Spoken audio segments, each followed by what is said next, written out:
Hello नमस्कार, मैं doctor Rajneesh Kumar आप सभी का एक बार फिर से हार्दिक स्वागत करता हूं।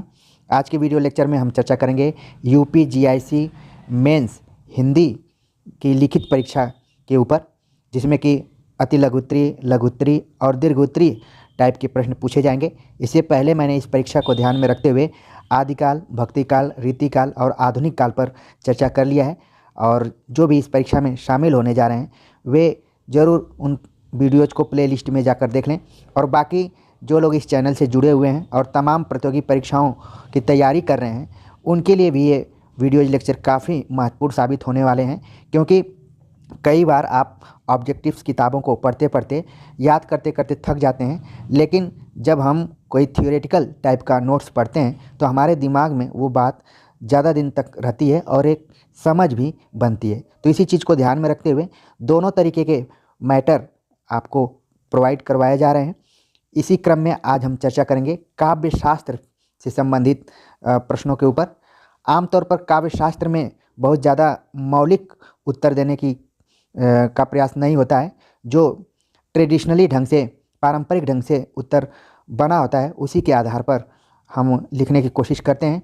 और काव्य शास्त्र जहाँ लिखित परीक्षाओं के दृष्टिकोण से महत्वपूर्ण है, वहीं इंटरव्यू में बहुत सारा प्रश्न इससे पूछा जाता है। जिन लोगों ने यूपी टीजीटी पीजीटी का इंटरव्यू दिया होगा, या तमाम प्रवक्ता और असिस्टेंट प्रोफेसर से संबंधित अगर उनको इंटरव्यू देने का मौका मिला होगा, तो वो मेरी बात से सहमति प्रकट कर सकते हैं। क्योंकि काव्यशास्त्र एक ऐसा विषय है हिंदी साहित्य के अंतर्गत कि अक्सर जो एक्सपर्ट्स होते हैं उनको लगता है कि महाविद्यालय या विश्वविद्यालयों में इस पेपर को ठीक से नहीं पढ़ाया गया होगा, और इसको कठिन मानकर वो लगातार सवाल पूछते हैं।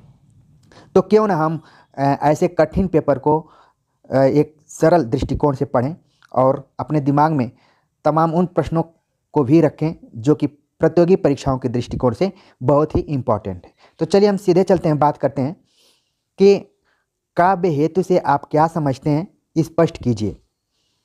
काव्य हेतु का अभिप्राय उन साधनों से है जो किसी कवि की काव्य रचना में सहायक होते हैं। काव्य के निमित्त कारण को काव्य हेतु कहा जाता है।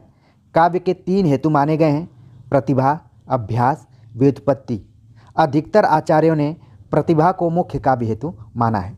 तो ये तो हो गया थ्योरेटिकल आंसर। अब ऑब्जेक्टिव तरीके से आप ध्यान में रखिए कि काव्य हेतु का मतलब है काव्य की रचना में सहायता प्रदान करना, और इसके कुल 3 भेद माने गए हैं: प्रतिभा, अभ्यास, व्युत्पत्ति। और ज़्यादातर जो आलोचक हैं या आचार्य हैं, उन्होंने प्रतिभा को ही प्रमुख काव्य हेतु माना है। तो इस तरीके से आपका सब्जेक्टिव और ऑब्जेक्टिव दोनों तरीके का प्रश्न तैयार हो गया। अगला जो प्रश्न है, आचार्य मम्मट द्वारा माने गए काव्य हेतुओं के नाम लिखिए। तो आचार्य मम्मट ने अपने ग्रंथ काव्य प्रकाश में जिन 3 काव्य हेतुओं का उल्लेख किया है वे इस प्रकार हैं: शक्ति, निपुणता, लोक शास्त्र का अवेक्षण। ठीक है, तो ये तो मम्मट द्वारा दिए गए काव्य हेतुओं के नाम थे। आमतौर पर ऑब्जेक्टिव प्रश्नों की बात करें तो काव्य प्रकाश किसका ग्रंथ है? मम्मट का है। मम्मट ने 3 काव्य हेतुओं को माना है, और आप देख रहे हैं कि जो पारंपरिक तरीके से काव्य हेतु फेमस थे, प्रतिभा, अभ्यास और व्युत्पत्ति, लेकिन यहाँ पर मम्मट ने एक अलग ढंग से नामकरण किया है काव्य हेतुओं का: शक्ति, निपुणता और लोक शास्त्र। तो ये चीज़ ध्यान में रखिए। अगला प्रश्न है, आचार्य मम्मट ने सर्वप्रमुख काव्य हेतु किसे माना है? तो आचार्य मम्मट के अनुसार शक्ति कवित्व बीज रूप, यानी कि शक्ति काव्य का बीज रूप संस्कार है, जिसके अभाव में काव्य रचना संभव नहीं है। जिसे अन्य विद्वान प्रतिभा कहते हैं, उसे मम्मट ने शक्ति कहा है। यानी कि मम्मट का जो शक्ति शब्द है वो प्रतिभा के बराबर है, प्रतिभा ही शक्ति है। ठीक है, ठीक वैसे ही शक्तिमान ही गंगाधर है। तो यहाँ पर आपको ध्यान में रखना है कि प्रतिभा के लिए शक्ति शब्द का प्रयोग किया है आचार्य मम्मट ने। हो सकता है कि बदलते पैटर्न में इस तरीके का भी सवाल पूछा जाए। तो इस वीडियो लेक्चर को अगर आप ध्यान से सुनेंगे तो तमाम आपके प्रश्न तैयार हो जाएंगे, और आगामी जितनी भी परीक्षाएं होने वाली हैं उनमें आपको काफ़ी दिक्कतों का सामना नहीं करना पड़ेगा। अगला प्रश्न है, आचार्य राजशेखर का काव्य हेतु संबंधी क्या विचार है? आचार्य राजशेखर के अनुसार प्रतिभा व्युत्पत्ति मिश्र समवेते श्रेयस्यो इति, यानी कि प्रतिभा और व्युत्पत्ति दोनों समवेत रूप में काव्य के लिए श्रेयस्कर हैं, जरूरी हैं। यानी कि जो राजशेखर हैं उन्होंने प्रतिभा और व्युत्पत्ति दोनों को महत्वपूर्ण माना है, और आप देख रहे हैं कि अभ्यास पर उन्होंने ज़्यादा जोर नहीं दिया है। तो एक चीज़ ये भी ध्यान में रखिए, हो सकता है कि सवाल पूछ लिया जाए कि राजशेखर ने किस काव्य हेतु को ज़्यादा महत्व नहीं दिया है, तो वो है अभ्यास। लेकिन उन्होंने कहा कि प्रतिभा और व्युत्पत्ति दोनों को काव्य के लिए ज़रूरत है, इनके अभाव में काव्य अपनी संपूर्णता को नहीं प्राप्त कर पाएगा। और इस क्रम में उन्होंने प्रतिभा के दो भेद किया है, और भेद कौन कौन से हैं? पहला भेद है कार्ययित्री प्रतिभा और दूसरा है भावयित्री प्रतिभा। कार्ययित्री प्रतिभा यानी कि ऐसी प्रतिभा जो कवि के अंदर होती है, ठीक है, और भावयित्री प्रतिभा जो कि भावक के अंदर होती है। अब ये कवि और भावक क्या है? यानी कवि जो है वो रचना करता है और भावक जो है उस रचना को पढ़ता है, यानी कि जो पाठक है जो उस रचना से परिचित हो रहा है। तो यहाँ पर कार्ययित्री और भावयित्री प्रतिभा के दो भेद किए हैं। कौन किए हैं? राजशेखर। कई बार परीक्षाओं में ये प्रश्न पूछा जा चुका है, तो इसको आप ध्यान में रखिए। अगला प्रश्न है प्रतिभा का अभिप्राय और स्वरूप स्पष्ट कीजिए। ठीक है, तो आचार्य भट्टिती के अनुसार प्रतिभा उस प्रज्ञा का नाम है जो नित नवीन रसानुकूल विचार उत्पन्न करती है, यानी कि प्रज्ञानोन्मेष शालिनी प्रतिभा मता। ये जो कोटेशन है कई बार परीक्षाओं में पूछा जा चुका है। पूछा जाता है कि किसका कथन है? प्रज्ञानोन्मेष शालिनी प्रतिभा मता, जो कि भट्टितीत द्वारा दिया गया है। भट्टितीत को माना जाता है कि ये अभिनव गुप्त के गुरु थे। और इसी क्रम में अभिनव गुप्त के अनुसार प्रतिभा अपूर्व वस्तु निर्माण क्षमा प्रज्ञा, अर्थात प्रतिभा प्रज्ञा का वह रूप है जिसमें अपूर्व सृष्टि करने की क्षमता होती है। प्रतिभा काव्य का मूल हेतु है और ईश्वर प्रदत्त शक्ति है। तो आप यहाँ पर देख रहे हैं कि प्रतिभा को लेकर गुरु और शिष्य दोनों की परिभाषाओं को दिया गया है। और ध्यान में रखिए कि प्रज्ञा नवमेश शालिनी प्रतिभा मता ये भट्टितीति द्वारा दिया गया है, और प्रतिभा अपूर्व वस्तु निर्माण क्षमा प्रज्ञा ये क्या है? अभिनव गुप्त द्वारा दिया गया है। ये दोनों कोटेशन परीक्षाओं में अक्सर पूछे जाते हैं, तो उम्मीद है कि आप इसको ध्यान में रखेंगे। अगला जो प्रश्न है पूछा जा रहा है कि व्युत्पत्ति का अभिप्राय स्पष्ट करते हुए स्वरूप स्पष्ट कीजिए। व्युत्पत्ति को आचार्यों ने काव्य हेतुओं में दूसरा स्थान दिया है। इसका शाब्दिक अर्थ है निपुणता, जो शास्त्रों के अध्ययन एवं लोक व्यवहार के अवेक्षण से प्राप्त होती है। अवेक्षण मतलब उनके ज्ञान से प्राप्त होती है। राजशेखर के अनुसार उचित अनुचित विवेको व्युत्पत्ति, यानी कि उचित अनुचित का विवेक ही व्युत्पत्ति है। तो एक तरीके से प्रतिभा के बाद जो व्युत्पत्ति नामक काव्य हेतु है उसका महत्वपूर्ण रोल है काव्य रचनाओं में। और आचार्यों का मानना है कि जो शास्त्रों का अध्ययन करे, जिसे शास्त्रों का ज्ञान हो और लोक व्यवहार का ज्ञान हो, वो व्युत्पत्ति को आराम से समझ सकता है। और राजशेखर ने तो कहा कि उचित और अनुचित का ज्ञान ही व्युत्पत्ति है। जिसको उचित क्या है अनुचित क्या है इसका ज्ञान नहीं है, तो ये मान के चलिए कि उसके अंदर व्युत्पत्ति का लक्षण नहीं है। अगला जो काव्य हेतु है अभ्यास।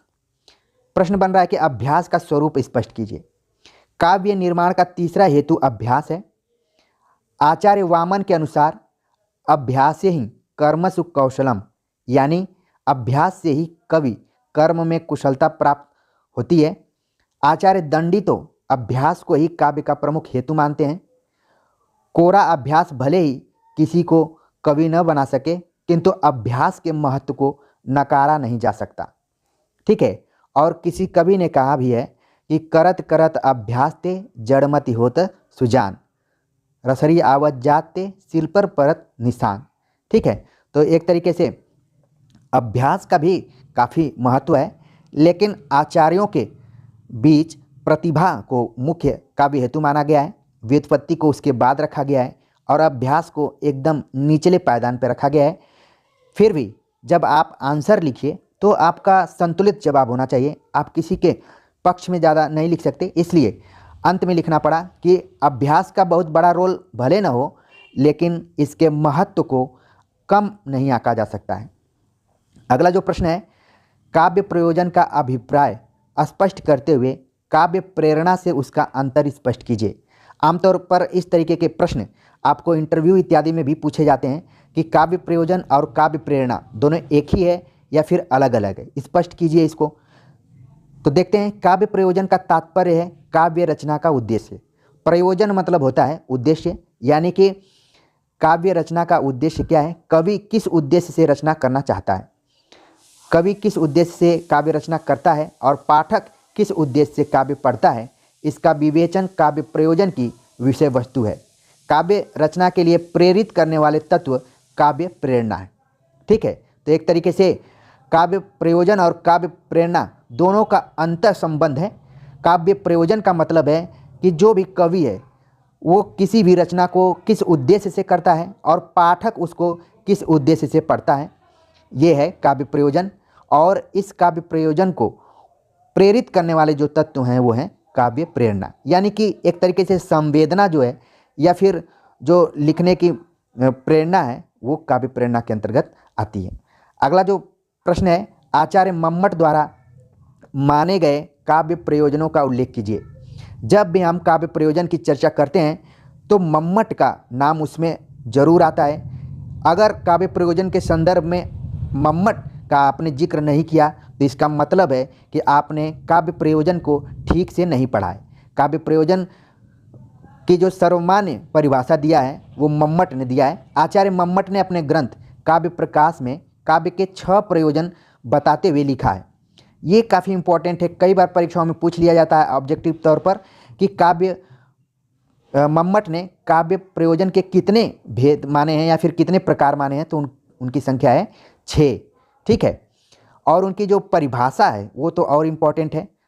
काव्यम यशसे अर्थकृते व्यवहार विदे शिवेतर क्षतये सद्य परिनिवृत्ते कांता संमित तयोपदेश युजे। और ये 6 प्रयोजन इसी श्लोक के अंतर्गत निहित हैं। यहाँ काव्य के 6 प्रयोजन इस प्रकार बताए गए हैं: यश प्राप्ति, धन प्राप्ति, व्यवहार ज्ञान, अमंगल की शांति, आत्मा शांति और कांता संमित उपदेश। कांता मतलब पत्नी के सामने या फिर उसके द्वारा दिया गया जो उपदेश है वो भी काव्य प्रयोजन के अंतर्गत माना गया है। मम्मट ने इन 6 काव्य प्रयोजनों की चर्चा की है।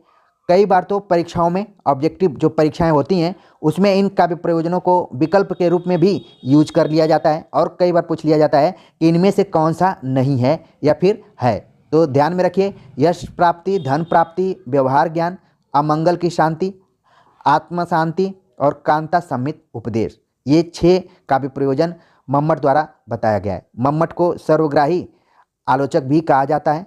ठीक है, तो एक तरीके से मम्मट का काफ़ी महत्वपूर्ण रोल है और उनके ग्रंथ का नाम आपके दिमाग में बैठ गया होगा, काव्य प्रकाश। अब उसी से जुड़ा हुआ अगला प्रश्न है, शिवेतर क्षतये का अभिप्राय स्पष्ट कीजिए। शिवेतर क्षतये का अभिप्राय है जो शिव से इतर है उसकी क्षति अर्थात अमंगल की शांति। ठीक है, काव्य अमंगल का विनाशक है और मंगल का विधायक है। इस प्रकार लोक मंगल का विधान करना भी काव्य का एक उद्देश्य है। आचार्य मम्मट ने ऐसा माना है। ठीक है, तो शिवेतर क्षतये का अर्थ आपको क्लियर हो गया होगा, लोक मंगल का विधान करना। अगला जो प्रश्न है, सद्य परिनिवृत्ते का अर्थ स्पष्ट कीजिए। सद्य परिनिवृत्ते का अर्थ है तुरंत ही आत्मा शांति के लिए, यानी कि कविता तुरंत ही आनंद की उपलब्धि रसानुभूति के माध्यम से कराती है और परम शांति देती है। कविताएं कई बार आपको रोमांचित कर देती हैं, जो अच्छी कविताएं होती हैं। और अगर आपका मन अशांत है, आपका मन इधर उधर भटक रहा है, तो अगर आप म्यूजिक से जुड़ जाते हैं, संगीत से जुड़ जाते हैं, जो कि अप्रत्यक्षतः कविता का ही रूप है जिसको कि गाया जाता है, तो आपका मन शांति की तरफ जाने लगता है, शांत हो जाता है। तो सद्य परिनिवृत्ते का मतलब है कि तुरंत ही आपको आत्म शांति प्रदान करना कविता के माध्यम से ये किया जाता रहा है। जब आचार्य ये सब प्रतिमान बना रहे थे तब उनको लगा, आजकल उसका रूप दूसरी चीज़ें ले ली हैं जिसमें कि संगीत सबसे पहले नंबर पर है। काव्य का रसास्वादन करते समय मन का तमस और रजस दमित हो जाता है और सत्व का उद्रेक हो जाता है। यह स्थिति रसानुभूति के द्वारा अलौकिक आनंद प्रदान करती है। इसे ही मम्मट ने काव्य का सकल मौलीभूत प्रयोजन यानी कि सर्वप्रमुख उद्देश्य स्वीकार किया है। ये काफ़ी इम्पोर्टेंट है। सकल मौलिक भूत प्रयोजन क्या है? सद्य पर निवृत्ते। ये चीज़ को ध्यान में रखिए, कई बार परीक्षाओं में ये भी आ चुका है। अगला जो प्रश्न है, आचार्य रामचंद्र शुक्ल ने काव्य प्रयोजन के संबंध में क्या विचार व्यक्त किए हैं? यानी कि अभी तक हमने संस्कृत काव्य शास्त्रियों के संदर्भ से चीज़ों को समझने की कोशिश की। यहाँ पर आप देख रहे हैं प्रश्न बन रहा है हिंदी आलोचना से संबंधित कि आचार्य रामचंद्र शुक्ल ने काव्य प्रयोजन के संबंध में क्या विचार व्यक्त किए हैं।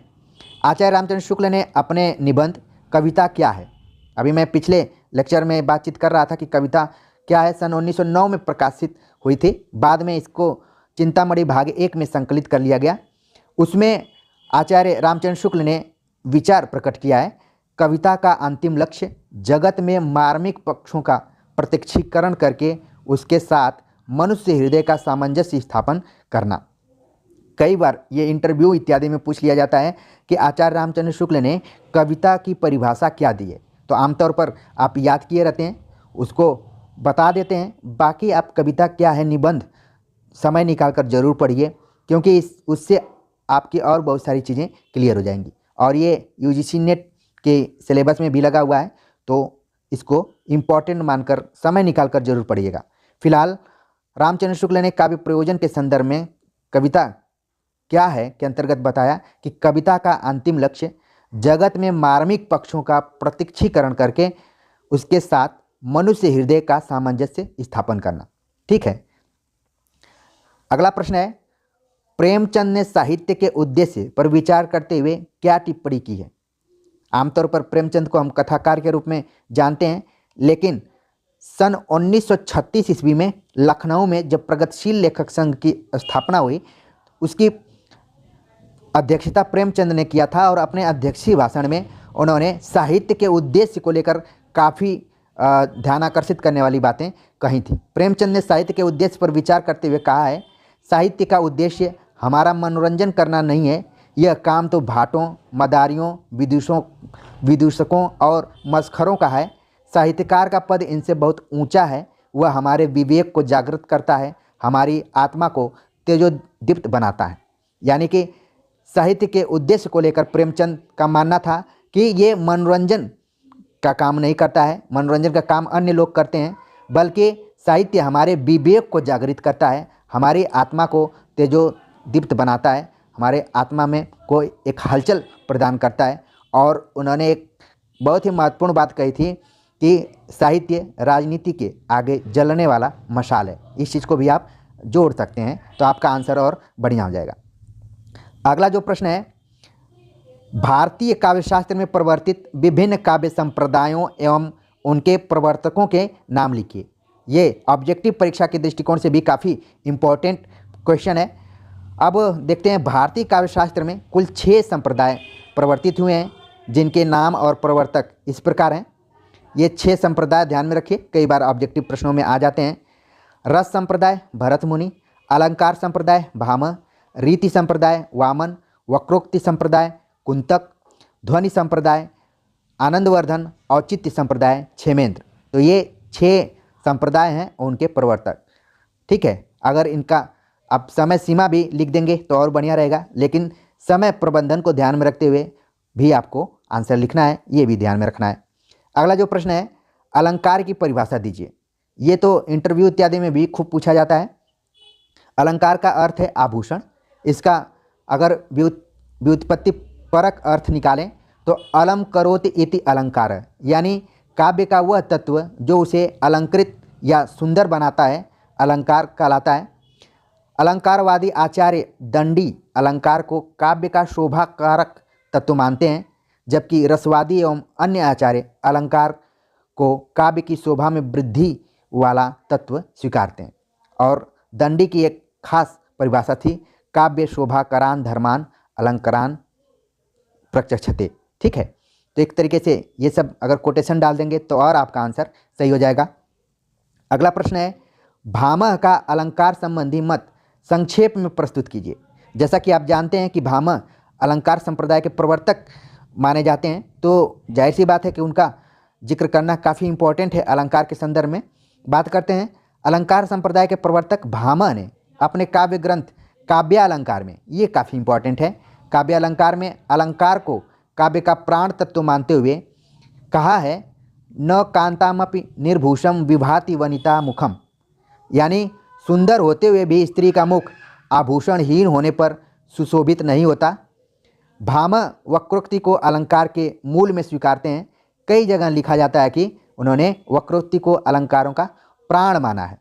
ठीक है, यहाँ पर भामा आमतौर पर आप देखेंगे जितने भी संस्कृत काव्य शास्त्री आचार्य रहे हैं, उन्होंने कविता को स्त्री के रूप में देखने की कोशिश की है और उसी को मानकर रस अलंकार, खासतौर से अलंकार का जिक्र उसी संदर्भ में करते हैं कि जैसे स्त्री सुंदर होते हुए भी अगर उसके मुख पर आभूषण नहीं है तो वो शोभा नहीं देती है, ऐसा उन लोगों का मानना था। जबकि इस तरीके का आजकल स्त्री विमर्श के दौर में ये जो परिभाषा है इन पे प्रश्न भी उठाया जा सकता है।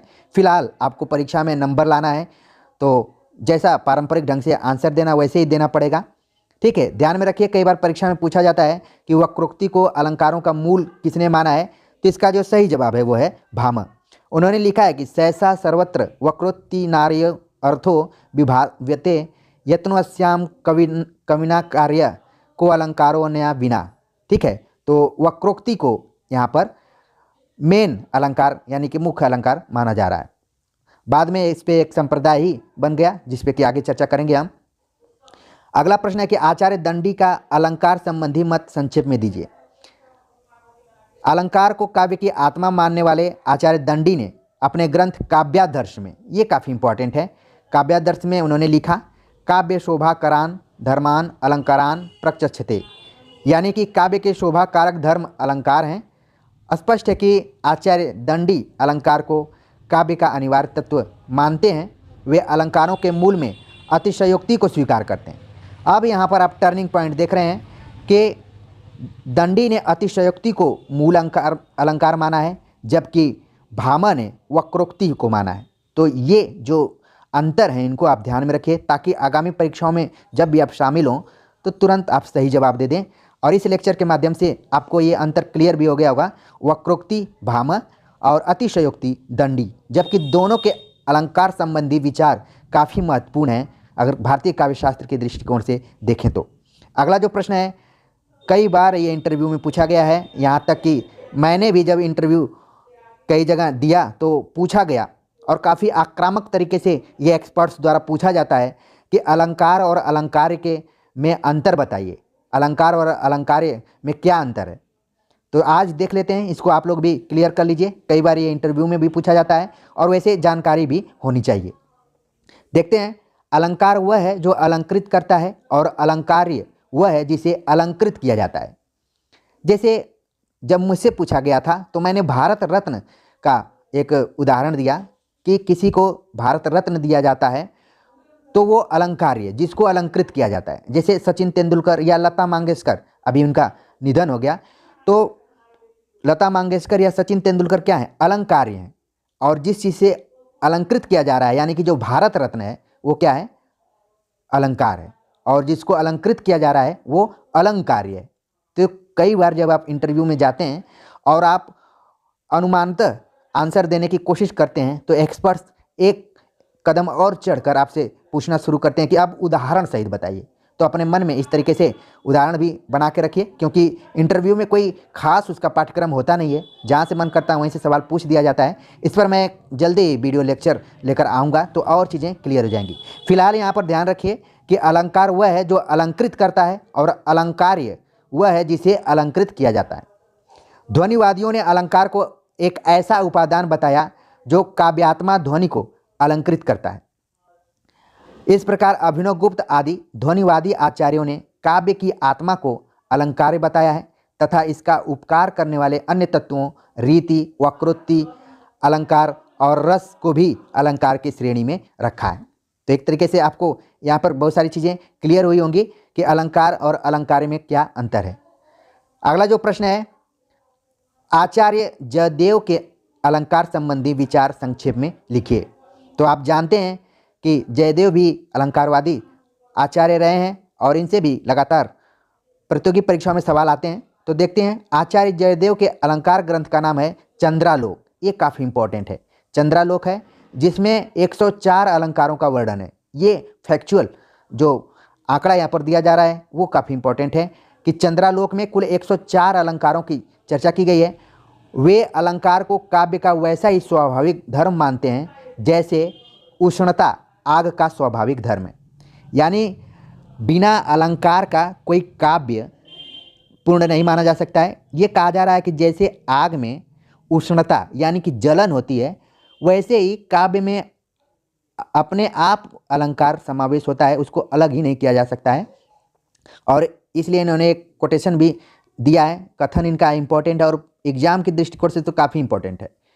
अंगीकरोति यह काव्यम शब्दार्था वन लंकृति असव न मन्यते कस्मात् अनुश्रमण लंकृति। इसका वही अर्थ है कि अलंकार काव्य का वैसा ही स्वाभाविक धर्म है जैसे उष्णता आग का स्वाभाविक धर्म है। कई बार इसका जो हिंदी अनुवाद है वो परीक्षा में पूछ लिया जाता है कि ये किस आचार्य ने दिया है। तो आज आप समझ गए होंगे कि जयदेव का ऐसा मानना है। अगला जो प्रश्न है, केशवदास का अलंकार संबंधी दृष्टिकोण क्या है। आप जानते हैं कि हिंदी के रीतिकालीन कवियों में केशवदास का काफ़ी इंपॉर्टेंट रोल रहा है। खासतौर से वे आचार्य और कवि दोनों होने का अपना दावा उन्होंने पेश किया।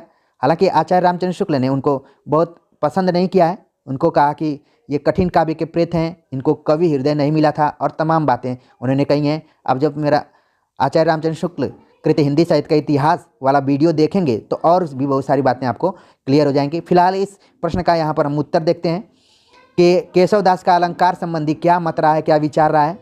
हिंदी के रीतिकालीन आचार्य केशवदास अलंकार को काव्य का अनिवार्य सत्य मानते हुए कहते हैं, भूषण बिनु न बिराजई कविता बनितामित।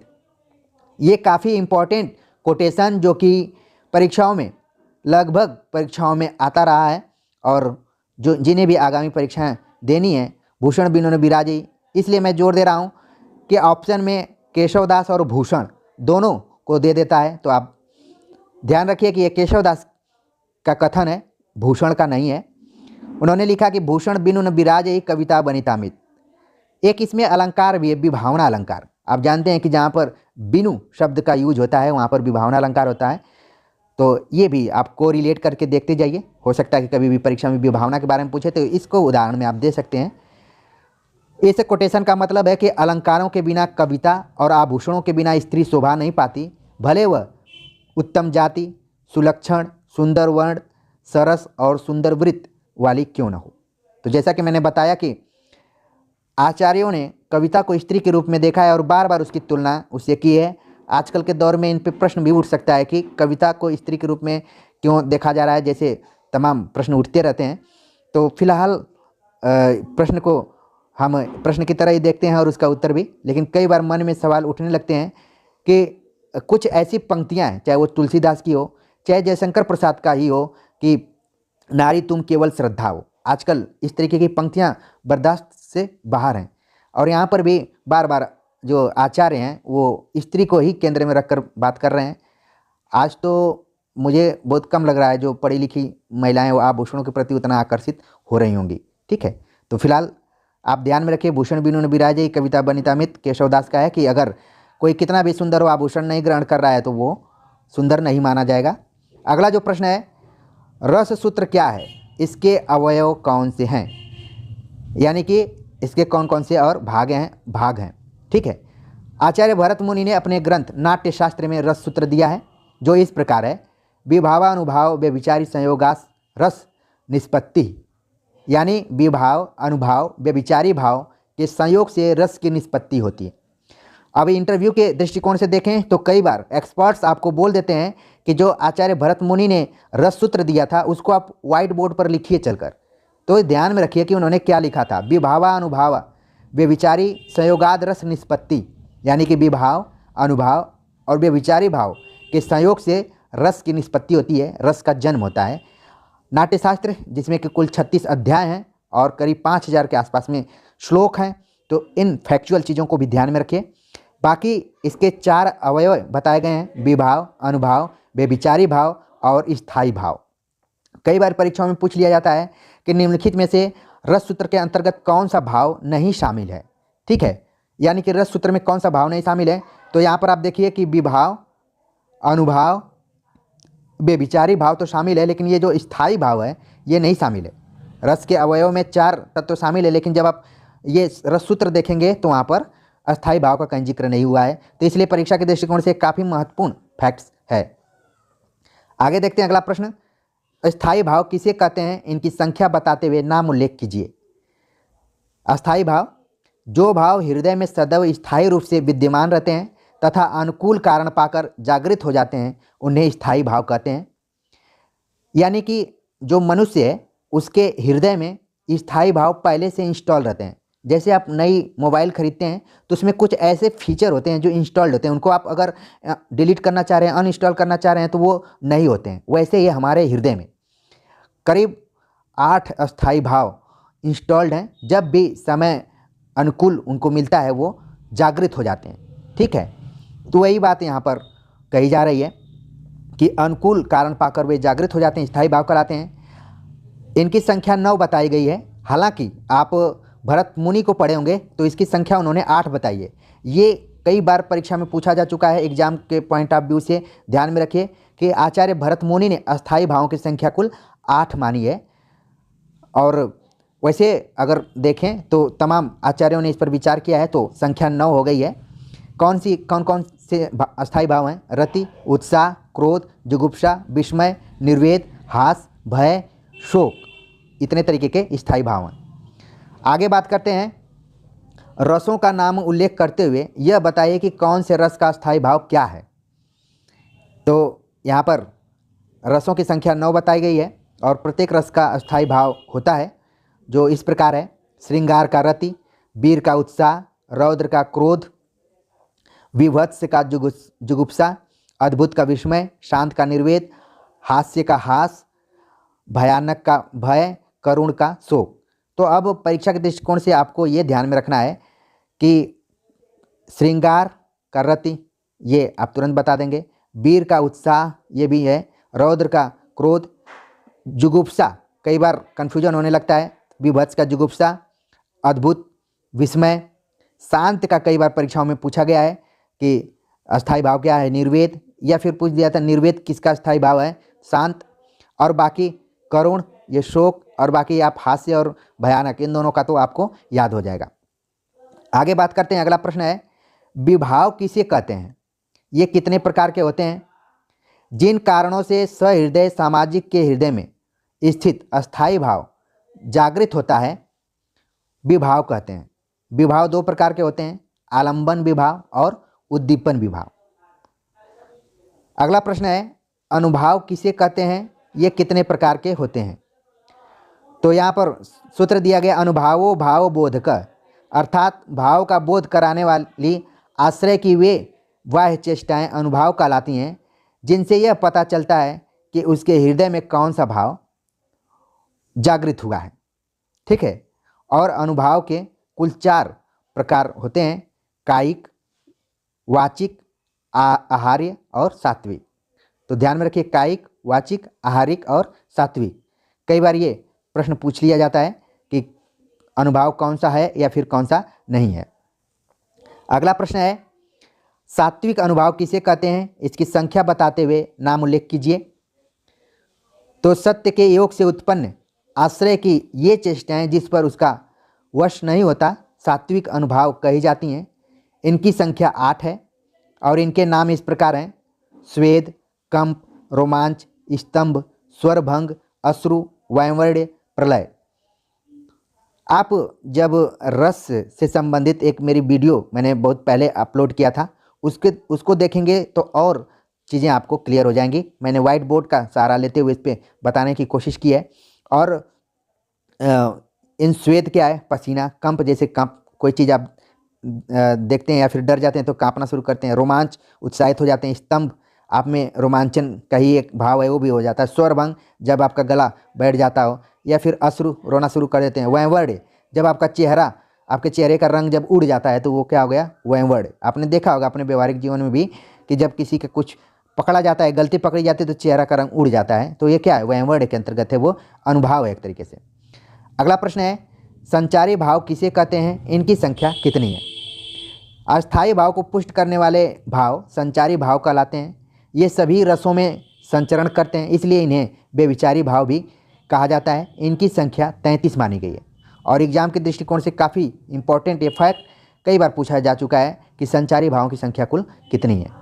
ठीक है, अगला प्रश्न है सभी संचारी भावों का नाम लिखिए। तो ये काफ़ी चैलेंजिंग है, याद करना पड़ेगा 33 का नाम, संचारी भावों का नाम याद करना होगा, जिसमें कि निर्वेद, ग्लानि, शंका, असूया, मद, श्रम, आलस्य, दैन्य, चिंता, मोह, स्मृति, धृति, व्रीड़ा, चपलता, हर्ष, आवेग, जड़ता, गर्व, विषाद, औत्सुक्य, निद्रा, अपस्मार, स्वप्न, विबोध, अवमर्श, अवहिथा, उग्रता, मति, व्याध, उन्माद, मरण, त्रास, वितर्क, ये सब क्या हैं, संचारी भाव हैं।